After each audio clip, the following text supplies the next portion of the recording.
True mark. आज हम बात करेंगे बॉटल वॉशिंग मशीन्स के बारे में। तो हम पहले आपको जो दिखाने वाले हैं कि कितने वैरायटी की बॉटल वॉशिंग मशीन आती है, बॉटल वॉशिंग मशीन की ज़रूरत क्यों पड़ती है। पहले एप्लीकेशन को समझते हैं। जो ग्लास बॉटल्स होती है वो जो भी फूड मिल्क या लिकर इंडस्ट्री में वो रीयूज़ होती है। रीयूज़ का मतलब है उसमें प्रोडक्ट पैक होके मार्केट में जाता है और प्रोडक्ट भरा हुआ रहता है। फिर ये बोतल वापस से मार्केट से आती है और हम इसको रीयूज़ करते हैं साफ़ करके, क्योंकि ग्लास बोतल की कॉस्टिंग काफ़ी हाई होती है, इसके लिए बोतल्स को रीयूज़ किया जाता है। तो उसके लिए ये सारी बॉटल वॉशिंग मशीन यूज़ होती है कि वो बॉटल को फिर से क्लीन कर सके। दूसरी एक एप्लीकेशन ये भी होती है कि भले बॉटल न्यू हो, लेकिन जब मैन्युफैक्चरिंग प्रोसेस होता है बॉटल का, उसके बाद इसमें कुछ ना कुछ डस्ट बच जाती है। तो कोई भी फूड की पैकिंग करने के पहले बॉटल के अंदर जमी हुई डस्ट को निकालना ज़रूरी है फॉर हाइजीनिक पर्पज़ या जो भी फूड सेफ्टी के लिए। तो ये दोनों भी तरीके से मशीन आप यूज़ कर सकते हैं दोनों भी एप्लीकेशन में। अभी मशीन्स के फॉर्मेट क्या क्या है, पहले हम मशीन के कंपोनेंट को समझते हैं। यहाँ पे अभी ये जो है ये डबल हेड की ब्रशिंग यूनिट है, एक टैंक है और एक रिंजिंग जेट है। तो ये एक ब्रशिंग यूनिट है जो बॉटल को ब्रशिंग करने के काम आती है। जो बोतल के अंदर जमी हुई या जो डस्ट है या धूल है या जो पहले का जमा हुआ मटेरियल है, गंदगी है, उसको ब्रश करके स्क्रैप करके बाहर निकालने में काम आता है। तो इसको ब्रशिंग, ये आपकी डबल हेड में भी अवेलेबल है, ये 4 हेड में भी अवेलेबल हो सकती है। बॉटल ब्रशिंग मशीन के हमारे पास बहुत सारे वेरिएंट है, हम आपको एक एक करके दिखाएंगे। और यहाँ पे ये जो है ये 6 जेट का प्रेशराइज जेट का रिंजिंग ट्रे है। तो इसका भी एक वर्किंग आपको आगे जाके मैं समझाता हूँ। इसके अलावा भी हमारे पास रिंजिंग के काफ़ी सारे ऑप्शन हैं, उसके बारे में भी हम बात करते हैं। तो आगे बढ़ने के पहले प्लीज़ चैनल को सब्सक्राइब कर लीजिए और बेल आइकन दबाना ना भूलें, ताकि ऐसे सारे इन्फॉर्मेटिव वीडियोस आपको आप तक पहुँचते रहें। और अगर आपको और किसी मशीन के रिलेटेड डिटेल में वीडियो चाहिए तो ये अभी डबल हेड की मशीन है, जिसमें एक रिंजिंग जेट दिया हुआ है और 2 हेड की ब्रशिंग यूनिट दी हुई है और एक सिंक टैंक है जो लगभग 100 लीटर से 150 लीटर पानी को स्टोर कर सकता है। ये दूसरा फॉर्मेट है जहाँ पे 4 हेड की ब्रशिंग यूनिट है। मतलब इसके आगे और पीछे 2 ऑपरेटर काम कर सकते हैं, एक यहाँ पे खड़ा रहेगा, एक उस साइड पे खड़ा रहेगा, दोनों भी तरफ आपकी रिंजिंग यूनिट दी हुई है। तो इस तरह से कुछ आपका इस पर वर्किंग होगी। यहाँ पे वाटर ब्रशिंग होगी और रिंजिंग करने के लिए ये ट्रे यूज़ होगी। उस तरफ वाला ऑपरेटर ब्रशिंग वहाँ पे करेगा और रिंजिंग ट्रे वो यूज़ करेगा। ये जो रिंजिंग ट्रे है ये सबसे बेसिक टाइप का रिंजर सेट है, जिसको हम एक पंप से कनेक्ट करते हैं, या अगर आपका जो पानी का सोर्स टैंक है वो अगर बहुत हाइट पे है तो ऑटोमेटिकली प्रेशर जनरेट हो जाता है। पंप से कनेक्ट करने में हम इसको 3-वे वॉल डाइवर्टर यूज़ करते हैं, ताकि पंप बार बार ऑन और ऑफ नहीं करना पड़े। एक बार पंप ऑन हो जाएगा, उसके बाद जो पानी का फ्लो है, अगर हमको रिंजिंग करनी है तो हम वाल को ऑन करते हैं, अगर नहीं करनी तो ऑफ कर देते हैं, ताकि पानी जो है डाइवर्ट होकर घूमते रहता है। तो ये सबसे बेसिक रिंजर है। इसके बाद हम इस तरह का कुछ रिंजर सेट प्रोवाइड कराते हैं। तो इसमें जो रिंजर है स्लाइडिंग टाइप रिंजिंग है, इसके बारे में हमारा डिटेल वीडियो बना हुआ है। आप वो वीडियो जाके देख सकते हैं कि ये मशीन किस तरह से वर्किंग करती है। आप चाहिए तो ये दोनों मशीन का कॉम्बिनेशन भी ले सकते हैं, मतलब ब्रशिंग यूनिट और रिंजर। तो ये सारी पहले मैं आपको बताऊंगा कि ये जितनी भी मशीनें हैं कम्प्लीटली कस्टमाइज है एज पर योर एप्लीकेशन की। भाई मुझे क्या प्रोसेस से मेरी बॉटल्स को क्लीन करना है, पहले मुझे सोकिंग करना है, मुझे टैंक में पार्टीशन चाहिए तो पार्टीशन कर सकता हूँ, मुझे रिंजिंग स्लाइडर टाइप चाहिए स्लाइडर टाइप कर सकता हूँ, स्लाइडर टाइप में भी 3 स्टेज की जगह सिंगल स्टेज चाहिए या 4 स्टेज चाहिए कर सकते हैं। अगर हमको अलग अलग पानी से वॉश करना है, पहले डिटर्जेंट पानी से वॉश करना है, हॉट वाटर से वॉश करना है, क्लीन वाटर से वॉश करना है, डीएम वाटर से वॉश करना है, तो डिफरेंट टैंक्स डिफरेंट पंप्स दिए जा सकते हैं, मल्टीपल वॉश साइकिल बनाई जा सकती है। अगर बॉटल को आउटर वॉश देना है तो एक टनल बना के आउटर वॉश दिया जा सकता है। अगर यूवी लाइट के थ्रू स्टरलाइजिंग करना है वॉशिंग के टाइम पे तो वो भी किया जा सकता है। अभी ये ओपन रिंजिंग है, अगर इसको क्लोज कैबिनेट में आपको बना के वॉशिंग करनी है तो वो भी किया जा सकता है। कहने का मतलब ये है कि ये मशीन पूरी की पूरी कस्टमाइज है, आप कस्टमाइजेशन करा सकते हैं या फिर स्टैंडर्ड मशीन भी आप ले सकते हैं। तो सबसे बढ़िया तरीका ये होगा कि आप आपका वॉशिंग का पूरा प्रोसेस डिफाइन कीजिए या हमें कॉल कीजिए, हमारे साथ कंसल्ट कीजिए कि आपको वॉशिंग में कहाँ दिक्कत आ रही है, बॉटल क्लीन कैसे नहीं हो रही है, तो हम आपको पूरी उस हिसाब से मशीन डिज़ाइन करवा के देंगे। तो अभी स्टार्ट करते हैं पहले इस मशीन के डेमो से जो हम इस वीडियो में दिखाने वाले हैं। ये मशीन सिंगल फेज 230 वोल्ट पे ऑपरेशनल है। हमने पंप और ब्रशिंग यूनिट का जो ये केबल है ऑलरेडी कनेक्ट कर चुका है। मैं इसको पावर ऑन कर देता हूँ।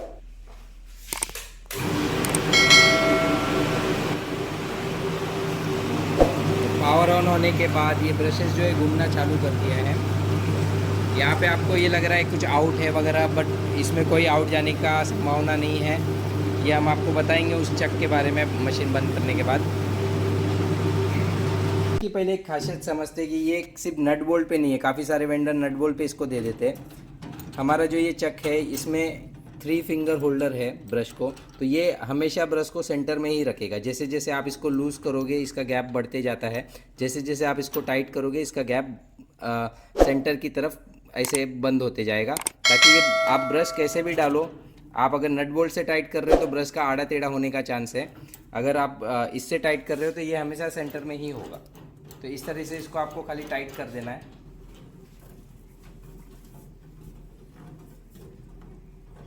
ये आपका टाइट हो गया। अभी बहुत सारे कस्टमर बोलते हैं कि हम जो हमसे मशीन नहीं ले रहे, सिर्फ ब्रश ले रहे हैं, क्योंकि हम ये ब्रश की भी सप्लाई करते हैं। तो वो बोलते हैं कि हम ब्रश इंसर्ट करते हैं लेकिन ब्रश ऐसा आउट घूम के ब्रश टूट के निकल जाता है। तो वो प्रॉब्लम आपकी ब्रशिंग यूनिट में है, बिकॉज चक अगर आप खाली एक पाइप में रॉड को घुसा के आप बोल्ट से टाइट कर रहे हो तो वो कभी एक सेंटर में नहीं होगा, वो आउट सेंट्रिक होके ये होके बेंड होके टूट जाएगा।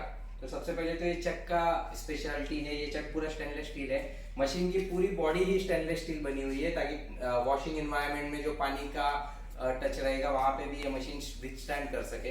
अगर आपको स्टेनलेस स्टील की क्वालिटी और हायर चाहिए, सपोज आपकी कोई केमिकल प्रोसेसिंग होती है या एनवायरनमेंट कोरोसिव है, तो वो भी किया जा सकता है। इस वाटर पंप यूज़ किया हुआ है स्टेनलेस स्टील बॉडी का, जिससे हम पानी की सप्लाई इनपुट में ले रहे हैं, और जो वो सप्लाई है वो यहाँ पे रिंजर को आ रही है। बट सपोज अगर हमको रिंजर यूज़ नहीं करना है तो यही सप्लाई पानी की होती हुई फिर से पंप में जा रही है। ये इसके लिए किया जाता है ताकि पंप को हमेशा हमको ऑन हो या ऑफ नहीं करना पड़े। अगर कस्टमर अपने एंड पे पंप को अरेंज करना चाहता है तो हम ये सारे नोज़ल भी एक्स्ट्रा प्रोवाइड करा सकते हैं। दूसरी चीज़ ये है कि 3 वे वॉल्व जो दिया है वो ओनली ऑन करने के टाइम पे ही पानी बाहर फेंकेगा। तो ये आपको मेक श्योर करना है कि जब भी यहाँ पे बॉटल लगी हो तो ही वाल्व को ऑन करें, अदरवाइज पानी के फव्वारे बाहर मारेंगे।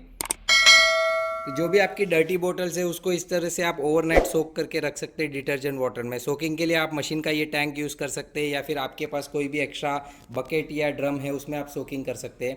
फिलहाल हमने जस्ट डेमो पर्पज़ के लिए यहाँ पे डिटर्जेंट वाटर शो किया हुआ है, बट हम रिकमेंड करते हैं यहाँ पे आप क्लीन वाटर रखिए, वो मैं आगे जाके आपको बताता हूँ। जैसे प्रोसेस चालू करने के लिए पहले हमने बॉटल निकाल ली, तो बॉटल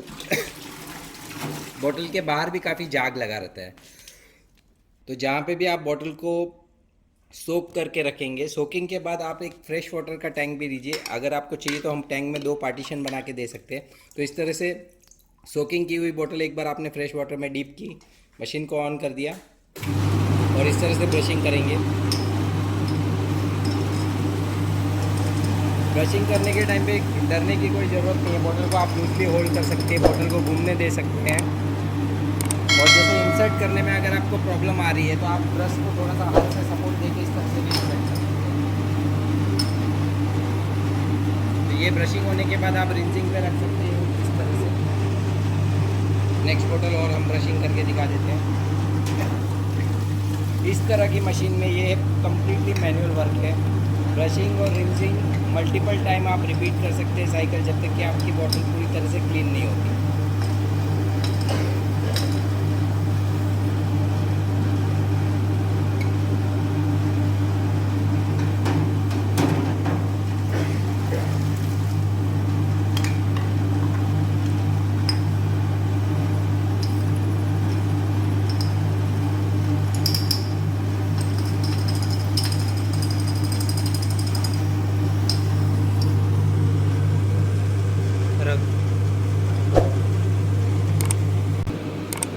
पाइपलाइन में पानी ऑलरेडी डाइवर्ट हो रहा है। अगर आप पास से देखोगे पानी ऑलरेडी डाइवर्ट हो रहा है, क्योंकि पंप ऑन है, पंप ऑफ नहीं है। हम पंप को ऑन या ऑफ नहीं कर रहे, पंप ऑलरेडी ऑन रहता है। हम जैसे ही वाल्व को ऑन करते हैं इस वे में, तो पानी यहाँ पे फव्वारे बन के आने लगता है और इस तरह से इसकी इंटरनल क्लीनिंग हो जाती है। ये जो भी डर्टी वाटर है ये कलेक्ट हो जाता है दूसरे पाइप से। अगर आपको चाहिए तो आप इसको रीयूज़ कर सकते हैं, अगर नहीं चाहिए तो आप इसको ड्रेन कर सकते हैं। तो इस तरह से आपकी रिंसिंग होने के बाद बंद कर सकते हैं और बॉटल को देख सकते हैं। अगर नीड है तो ये सेम प्रोसेस फिर से रिपीट कर सकते हैं ब्रशिंग और रिंसिंग का।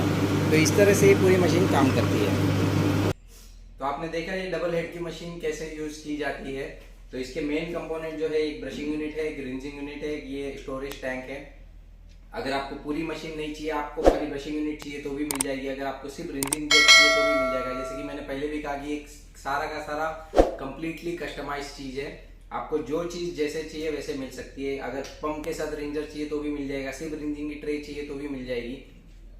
और अगर आप इस यूनिट के साथ रिंजिंग वो नहीं और एक एडवांस रिंजिंग में जाना चाहते हैं तो भी मिल जाएगा। रिंजिंग के हमारे पास मैनुअल से लेके थोड़ा एडवांस से लेके आपको रोटरी वाले भी ऑप्शन है, जहाँ पे काफ़ी सारी स्पीड मिल जाएगी। वो सारे मशीन के वीडियो हम डिस्क्रिप्शन में लिस्ट कर देते हैं, तो आप जाके देख सकते हैं वहाँ पे कि कितने तरह के रिंजिंग मशीन अवेलेबल है। तो इस तरह से आप परम्यूटेशन कॉम्बिनेशन करके डिफरेंट कंपोनेंट का आप आपके प्रोसेस के हिसाब से बेस्ट वॉशिंग मशीन हमारे से ले सकते हैं। आई होप आपको इस मशीन के बारे में सारा कुछ समझ में आ गया होगा। अगर आपके फिर भी कोई क्वेश्चंस है तो डिस्क्रिप्शन में हमने व्हाट्सएप नंबर डाला हुआ है, उस पर आप इंक्वायरी कर सकते हैं सेल्स के लिए या कोई डाउट्स के लिए। तब तक के लिए हम नए वीडियो में आते हैं फिर से, तब तक के लिए थैंक यू, बाय।